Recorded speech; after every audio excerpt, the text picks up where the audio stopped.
Hariom.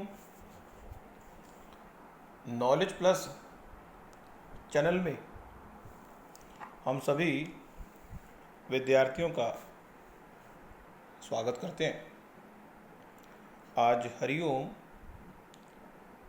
Knowledge plus channel आपके लिए English basic की क्लास शुरू कर रहा है और इंग्लिश बेसिक की क्लास एक स्पेसिफिक दिन में एक स्पेसिफिक टाइम पे आएगी और इंग्लिश के बारे में आपकी जानकारी को वो शिफ्ट अप करेगी। आज Hariom English basic class number 1 है। इस क्लास के माध्यम से हम अपने स्टूडेंट को इंग्लिश सिखाना चाहते हैं। अब इंग्लिश सीखने वाले जो स्टूडेंट हैं वो कहीं पे भी हो सकते हैं। हम बड़े ही, जैसा कि हरिओम नॉलेज प्लस के अंदर जो भी हम आपको सिखाएंगे वो बड़े लोएस्ट लेवल से सिखाएंगे, चाहे हम कोई भी चीज़ सिखाएं, ताकि हमारे जो स्टूडेंट हैं उनको ये बात समझ आए कि हम क्या समझाने का प्रयास करें। तो हरिओम इंग्लिश की क्लास का मेन ऑब्जेक्टिव है कि आपको इंग्लिश के बेसिक रूल तो बताए जाए, बाकी आम बोल चाल की भाषा में जो इंग्लिश के शब्द हैं जिनका प्रयोग व्यक्ति को करना चाहिए, वो अगर आप करना चाहें तो उनके बारे में आपकी जानकारी को शिफ्ट अप करें। क्योंकि हमारी आज पहली टॉक है, ये एक टॉक हमारी बेसिक टॉक है। इसमें हम ये बता रहे हैं कि इंग्लिश में जब हम सेंटेंस बोलते हैं तो वो सेंटेंस जो है वो 12 कैटेगरी का होता है। जब भी कोई व्यक्ति इंग्लिश में सेंटेंस बोलेगा तो वो सेंटेंस 12 कैटेगरी का होगा। या तो वो सेंटेंस पास्ट की कैटेगरी का होगा, या प्रेजेंट की, या फ्यूचर की।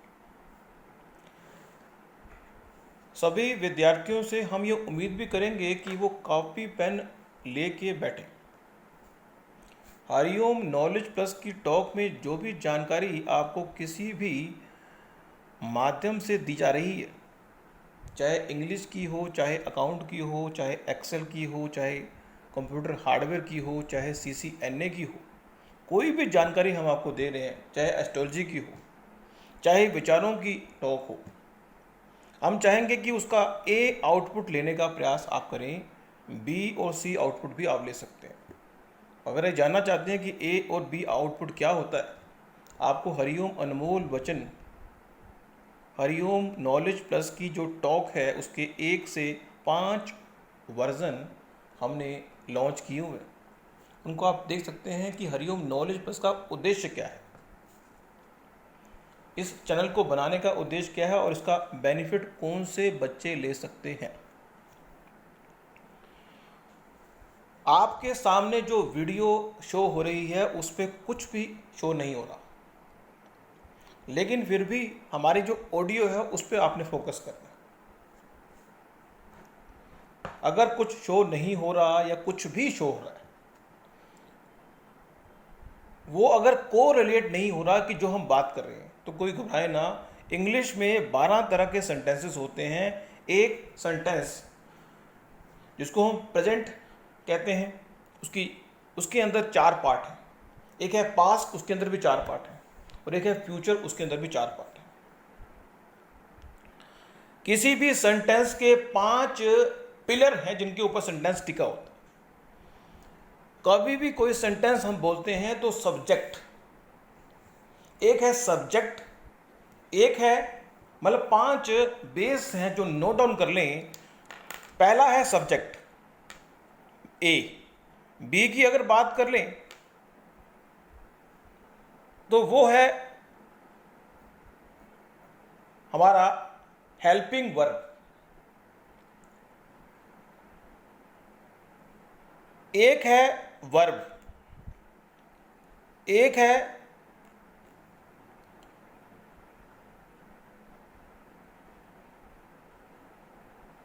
ऑब्जेक्ट, और एक लास्ट है कि क्या किया गया, एक्टिविटी। मीन्स हम कहते हैं कि राम पढ़ता है, राम पढ़ता है। यहां पे ये बात विशेष रूप से इंग्लिश में ध्यान रखने वाली होती है कि जो हेल्पिंग वर्ब है और वर्ब है, जरूरी नहीं कि हर सेंटेंस में हेल्पिंग वर्ब और वर्ब दोनों आए। ऑब्जेक्ट तो आएगा ही आएगा, कोई ना कोई एक्टिविटी सब्जेक्ट करेगा ही करेगा। मीन्स कर्ता का भाव होता है। सब्जेक्ट तीन तरह के होते हैं। किसी भी सेंटेंस में जो सब्जेक्ट हैं वो तीन तरह के होते हैं। या तो हम कोई एक्टिविटी परफॉर्म करेंगे, या मैं कोई एक्टिविटी परफॉर्म करूंगा, या तुम कोई एक्टिविटी परफॉर्म करोगे। मीन्स सब्जेक्ट तीन कैटेगरी के हैं। ए मीन्स मैं कोई एक्टिविटी परफॉर्म कर रहा हूं, हम कोई एक्टिविटी परफॉर्म कर रहे हैं। मीन्स जब कोई व्यक्ति कोई काम कर रहा है उसमें या तो मेरी इन्वॉल्वमेंट है या हम सबकी इन्वॉल्वमेंट है। दूसरा जो कैटेगरी है वो है यू की, तुम। जैसे मैं कहता हूं कि मैं इंग्लिश पढ़ता हूं, हम इंग्लिश पढ़ते हैं, या फिर हम कहें तुम इंग्लिश पढ़ते हो, या फिर हम कहें वो इंग्लिश पढ़ते हैं, वह इंग्लिश पढ़ता है। अब जो सब्जेक्ट है वो तीन कैटेगरी का है। ए कैटेगरी का मीन्स आई और वही, बी कैटेगरी का मीन्स तुम, जिसमें जब सेंटेंस बोला जा रहा है, यदि फर्स्ट पर्सन होगा तो इसका मतलब जब बोला जा रहा है तो वो जो व्यक्ति बोल रहा है उसमें वो इन्वॉल्व है, करता है उसका। यदि सेकंड पर्सन है तो भी हम कह सकते हैं कि तुम, सामने वाला करता है। और थर्ड पर्सन का मतलब है कि वो व्यक्ति जिसके बारे में बात की जा रही है वो सामने नहीं है। राम इंग्लिश पढ़ता है, रवि इंग्लिश पढ़ता है, थर्ड पर्सन। तो इंग्लिश के सेंटेंस के 5 पिलरों में से सब्जेक्ट पे फोकस किया। सब्जेक्ट तीन तरह का होता है। फिर अगर हम दूसरे की बात करें, वर्ब की बात करें, वर्ब एक ऐसा बेस है जिसके बारे में और डिटेल से हम फिर कवर करेंगे। हेल्पिंग वर्ब की बात करें, हेल्पिंग वर्ब क्या होती है? जैसे is, am, are helping verb है, वाज वर्ब हेल्पिंग वर्ब है, हैव, हैज हेल्पिंग वर्ब है, हैड हेल्पिंग वर्ब है, will have, shall have helping verb है। ये सब हेल्पिंग वर्ब है जो वर्ब की हेल्प करते हैं। तो एक हुआ सब्जेक्ट, एक हुआ हेल्पिंग वर्ब, एक हुआ वर्ब, और जो चौथा पिलर है वो है ऑब्जेक्ट का।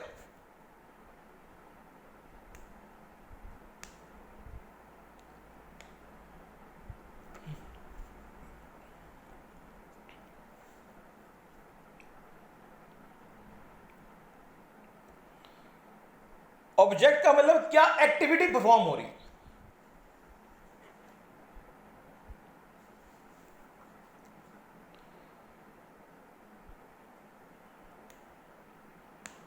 अब ऑब्जेक्ट के साथ जब एक्टिविटी परफॉर्म होती है तो हम कुछ विशेषण लगाते हैं, तो हम 5वीं कैटेगरी में रख सकते हैं उसको। तो हम दोबारा से अपने टॉपिक पे आते हैं कि जो प्रेजेंट टेंस है उसकी 4 कैटेगरी हैं।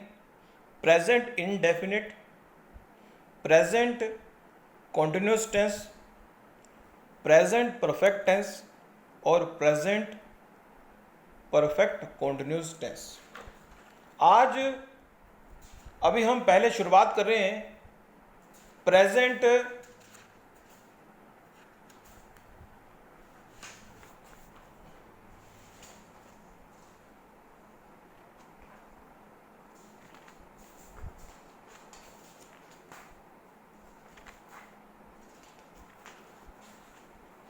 इनडेफिनिट टेंस के बारे में बात कर रहे हैं। प्रेजेंट इनडेफिनिट जो टेंस है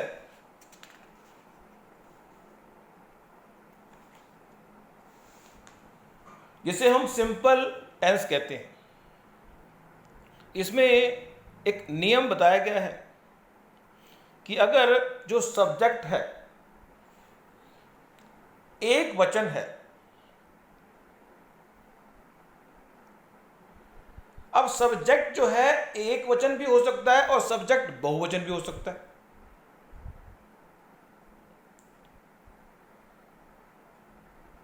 सब्जेक्ट एक वचन है तो नियम प्रेजेंट इंडेफिनिट का ये कहता है कि सब्जेक्ट प्लस वर्ब की पहली फॉर्म प्लस एस या ईएस प्लस ऑब्जेक्ट लगेगा। लेकिन अगर सब्जेक्ट बहुवचन है तो उस स्थिति में सब्जेक्ट प्लस वर्ब की पहली फॉर्म प्लस ऑब्जेक्ट लगेगा। सिर्फ नियमों को समझें। अब अगर हम प्रेजेंट कॉन्टिन्यूअस की बात करें, एग्जाम्पल के बारे में हम अगली वर्कशॉप में बात करें, सिर्फ नियमों को देख लें। अगर हम प्रेजेंट कॉन्टिन्यूअस की बात करें, प्रेजेंट कॉन्टिन्यूअस के अंदर क्या होता है कि हेल्पिंग वर्ब का रोल आता है। यहां अगर हम प्रेजेंट इंडेफिनिट में सेंटेंस को नेगेटिव करने का प्रयास करें या प्रश्नवाचक करने का प्रयास करें तो डू और डस का प्रयोग होगा। डस का प्रयोग सिंगुलर सब्जेक्ट के लिए और डू का प्रयोग बहुवचन के लिए होगा। अब अगर हम प्रेजेंट कॉन्टिन्यूअस टेंस की बात करें, उसमें हेल्पिंग वर्ब का रोल आता है। किसका? हेल्पिंग वर्ब का। तो सब्जेक्ट तो है ही, प्लस इज एम आर। अब इज एम आर में एम ऐसा है जो सब्जेक्ट आई के लिए लगता है। उसके अलावा अगर इसकी बात करें तो वो सिंगल सब्जेक्ट के लिए, जिसको एक वचन सब्जेक्ट है, या अगर बहुवचन है तो आर। तो subject plus is am are. Is am are जो है किस सब्जेक्ट के साथ लगेगा? जो ए कैटेगरी का सब्जेक्ट है आई के साथ एम लगेगा। अगर उसके अलावा कुछ है सिंगल नंबर में तो इज, और अगर बहुवचन में है तो आर, प्लस वर्ब की first form plus ING plus object. ये तो हुआ प्रेजेंट कॉन्टिन्यूअस टेंस का फॉर्मूला। अब अगर हम प्रेजेंट परफेक्ट टेंस की अगर बात करें, प्रेजेंट परफेक्ट टेंस में भी यही नियम है कि सब्जेक्ट जो है अगर एक वचन है तो हैज लगेगा और अगर बहुवचन है तो हैव लगेगा। Subject plus has oblique have plus verb की third form. Present perfect tense में वर्ब की थर्ड फॉर्म ही लगती है और ऑब्जेक्ट। अगर हम प्रेजेंट परफेक्ट कॉन्टिन्यूअस की बात कर लें, देखो प्रेजेंट परफेक्ट कॉन्टिन्यूअस के अंदर हमने परफेक्ट को भी लेना है और कॉन्टिन्यूअस को भी लेना है। तो हम यहां क्या करते हैं कि एक नियम हम परफेक्ट का ले लेते हैं।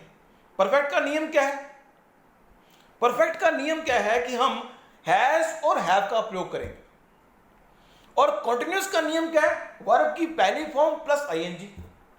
तो हम प्रेजेंट परफेक्ट कॉन्टिन्यूअस टेंस में एक नियम कॉन्टिन्यूअस का ले लेते हैं जो कि वर्ब की पहली फॉर्म प्लस आईएनजी है, लेकिन हेल्पिंग वर्ब ले लेते हैं किसकी? हेल्पिंग वर्ब ले लेते हैं परफेक्ट की, मीन्स हैज या हैव। तो नियम क्या बनेगा? Subject plus has have. एक नया जो शब्द है जो जोड़ना पड़ेगा हेल्पिंग वर्ब के साथ, वो है बीइंग, ताकि ये पता लगे कि ये परफेक्ट है। तो सब्जेक्ट नियम क्या बनेगा? सब्जेक्ट प्लस हैज या have plus being plus verb की पहली फॉर्म प्लस आईएनजी।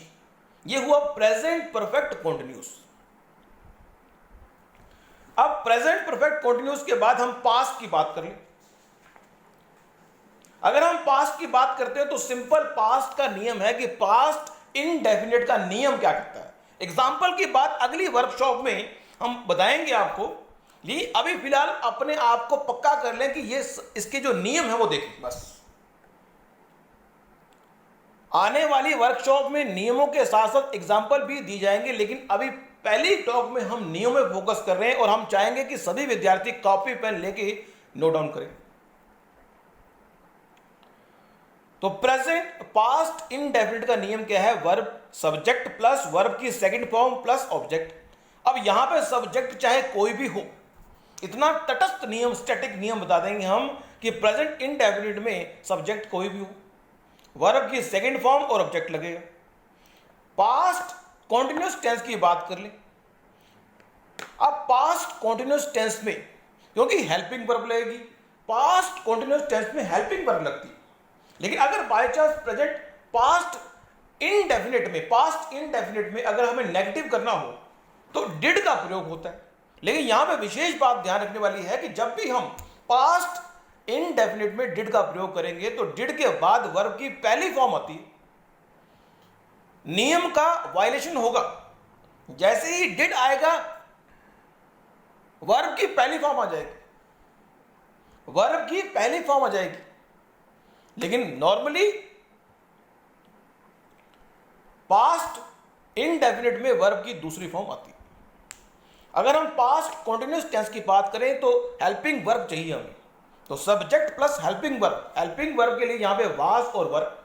अगर सब्जेक्ट एक वचन है तो वाज, और अगर सब्जेक्ट बहुवचन है तो वर्ब, प्लस वर्ब की पहली form plus ING plus object. सिर्फ यहां पे चेंज क्या हुआ, पास्ट कॉन्टिन्यूअस टेंस और पास्ट कॉन्टिन्यूअस टेंस और प्रेजेंट कॉन्टिन्यूअस में फर्क सिर्फ हेल्पिंग वर्ब का है, जहां वाज वर्ब की जगह इज एम आर था। बाकी सब चेंज है, नियम में कोई चेंज नहीं। अगर हम पास्ट परफेक्ट टेंस की बात करें, पास्ट परफेक्ट टेंस के अंदर भी नियमों में इतनी ज्यादा स्टैटिकपन है कि बच्चे को याद करने में दिक्कत नहीं। पास्ट परफेक्ट टेंस में सब्जेक्ट चाहे कोई भी हो, हेल्पिंग वर्ब जो है वो हैड है, प्लस वर्ब की थर्ड फॉर्म प्लस ऑब्जेक्ट। नियम स्टैटिक कर दिया। फिर है पास्ट परफेक्ट कॉन्टिन्यूअस। अब पास्ट परफेक्ट कॉन्टिन्यूअस के अंदर भी हमने कहा कि हम परफेक्ट के नियमों को तो पहले लेंगे और कॉन्टिन्यूअस के नियम को भी लेंगे। तो जब हमने परफेक्ट के नियमों की बात की तो हमने कहा हेड होना चाहिए, और जब हमने कॉन्टिन्यूअस के नियमों की बात की तो हमने कहा वर्ब की पहली फॉर्म और आईएनजी होना चाहिए। तो हमने दोनों नियम लिए। लेकिन अगर पास्ट परफेक्ट कॉन्टिन्यूअस टेंस है तो उसमें बीइंग भी आएगा, तो बीइंग भी ले लिया। हम विद्यार्थियों को बार बार कह रहे हैं कि कॉपी पेन आपके पास होना चाहिए। इस क्लास के अंदर वीडियो चाहे कुछ भी हो, लेकिन जो ऑडियो है उस पर विशेष फोकस करें। व्हाट वी आर सेइंग, हम जो कह रहे हैं उसको सुने। Past perfect continuous means subject plus helping verb, had been plus verb की first form plus ING plus object, means दोनों के नियमों को ले लिया हमने पास्ट परफेक्ट कॉन्टिन्यूअस टेंस। अब आगे हमारा फ्यूचर इनडेफिनिट। फ्यूचर इनडेफिनिट के अंदर नियम यह कहता है कि विल का प्रयोग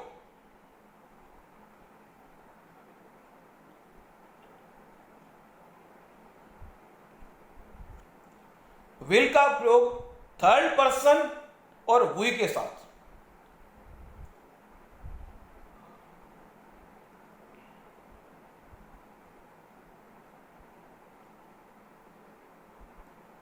और शैल का प्रयोग आई के लिए होगा।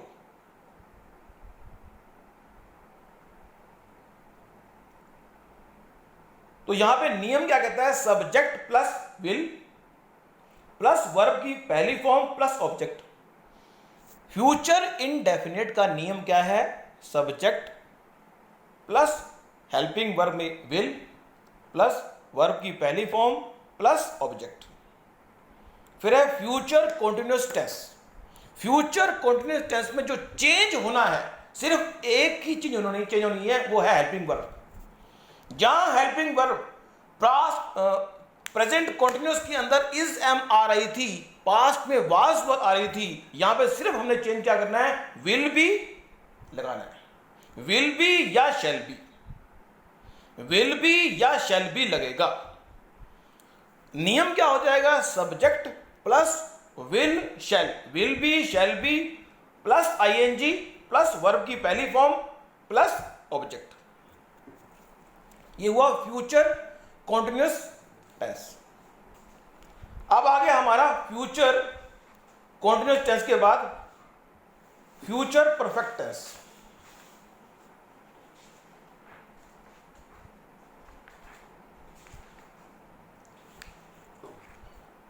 क्योंकि फ्यूचर परफेक्ट टेंस है तो उसमें हम नियम क्या लगाएंगे? Subject plus will have, will have plus, अब यहां पे विल हैव और शैल हैव, यह बात ध्यान रखने वाली है कि फ्यूचर परफेक्ट टेंस में विल हैव और शैल हैव, विल हैव और शैल हैव, बाकी नियम वही है। सब्जेक्ट प्लस विल हैव और शैल हैव प्लस वर्ब की third form plus object, means will have आएगा या शैल हैव आएगा। अब है future perfect continuous tense. Future perfect continuous tense में सिर्फ एक ही नियम चेंज होना है, वो क्या? सिर्फ हेल्पिंग वर्ब का। अब हेल्पिंग वर्ब क्या होगी? जब हम फ्यूचर परफेक्ट के अंदर विल हैव और शैल हैव लगा रहे हैं, यदि हम फ्यूचर परफेक्ट के अंदर विल हैव और शैल हैव लगा रहे हैं तो यहां पे विल हैव तो लगेगा ही, शैल हैव भी लगेगा, लेकिन बीइंग जोड़ लेंगे। फिर हम कॉन्टिन्यूअस का नियम लागू करेंगे, वर्ब की पहली form plus ING plus object. तो नियम क्या बना? सब्जेक्ट प्लस विल हैव और shall have been, will have been, shall have been plus verb की पहली form plus ING plus object.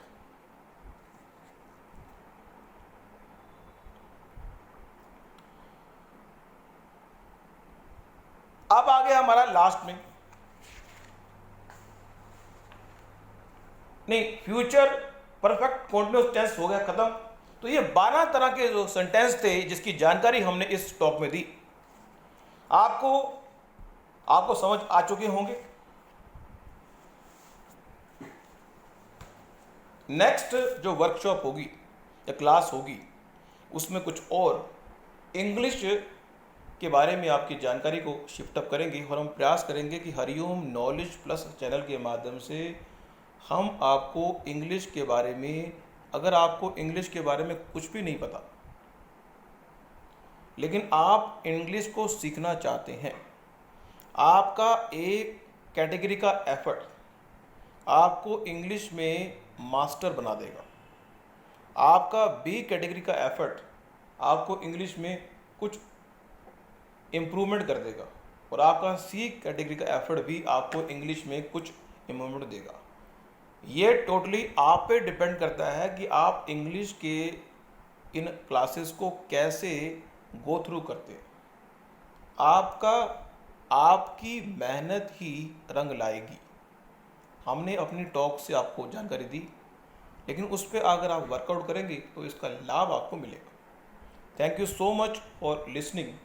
और इस क्लास के माध्यम से हमें बता दें कि हमारे हरिओम नॉलेज प्लस चैनल के जितने भी सब्सक्राइबर हैं उनका हम धन्यवाद करते हैं कि वो हमारे चैनल की वीडियोस को देखते हैं। और इस पूरे वर्ल्ड में जो भी हमारे चैनल को देखता है, चाहे उसने हमारे चैनल को सब्सक्राइब किया है या नहीं किया, लेकिन हम देख पा रहे हैं कि बहुत सारे व्यू चैनल में लोग देख रहे हैं। तो थैंक यू सो मच। अगर आप इसी तरह से सहयोग देते रहे तो हम भी मोटिवेट होंगे, और अगर आप सहयोग नहीं देंगे तब भी हम प्रयास करेंगे कि आपको कुछ अच्छा दें, क्योंकि हरिओम नॉलेज प्लस का उद्देश्य है कि आपको जानकारी देना, उसको किस तरह से आप एब्स्ट्रैक्ट करते हो ये आपका काम है। फिर भी हम जानकारी एब्स्ट्रैक्ट लेवल पे भी देंगे और वर्कआउट लेवल पे भी देंगे और एक क्रीम लेवल पे भी जानकारी देंगे। Thank you so much for listening and supporting always Hariom knowledge plus.